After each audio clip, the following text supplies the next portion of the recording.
Hi, Kathleen. Hi. How are you doing? For someone who measures their life by reinventing themselves, You had such a radiant smile on your face. I see it's still there. 2016 will be hard to top for Dan Alexander. It's so great to see you. So good to see you. Yeah. Is the family doing well? Yes. On the cardiac floor of Nebraska medicine, Yeah, there's going to be some bumps in the road. he easily shifts from volunteer Your worst enemy is getting an infection. to philosopher From hope comes the will to live. to preacher. There's a lot of unknowns here, but I know you'll be with them through the entire time. Hi. Checking in, Dan Alexander. He gets it. Last year it was Dan Alexander, the patient. For 3 years, a mechanical heart pump kept him alive. Then he got a call in August. The Army veteran was getting a new heart. Dan Alexander described it as a spiritual awakening when we talked to him 12 days later. I'm eternally grateful to the donor. And my love goes to them, whoever they are. One day, he said he hoped to meet his donor's family. That day arrived last month, Easter weekend. They came to him. Led by the donor's sister and his parents, they made their way from Epley Airfield to Papillion and Dan Alexander's front door.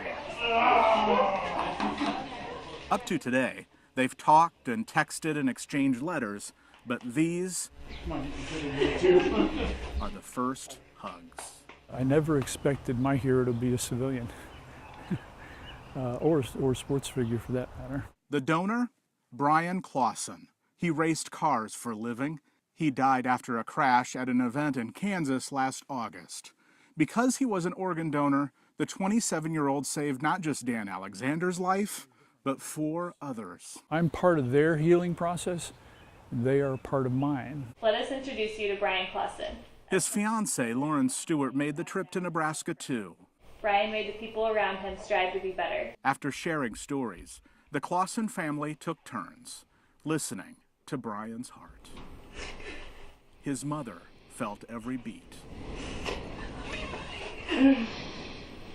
Here's somebody who gave his heart to me. He died, he gave his heart to me. That's what I call a hero. Until recently, Dan Alexander didn't know a thing about racing. To me, it was just a bunch of loud cars going in circles. Behind the wheel, he admits his right foot is heavier now, and his heart will flutter at the sound of a loud engine. This week, the Clausen family invited him to one of the crown jewels of racing, the Indianapolis 500, a place he's never been, but his heart has. He ran Indy 3 times. Life is beautiful.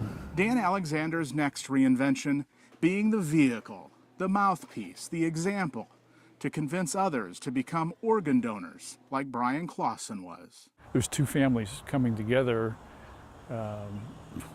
forever connected by heart donation. With photographer Jim Hinchik, I'm Brian Mastre reporting, WOWT 6 News.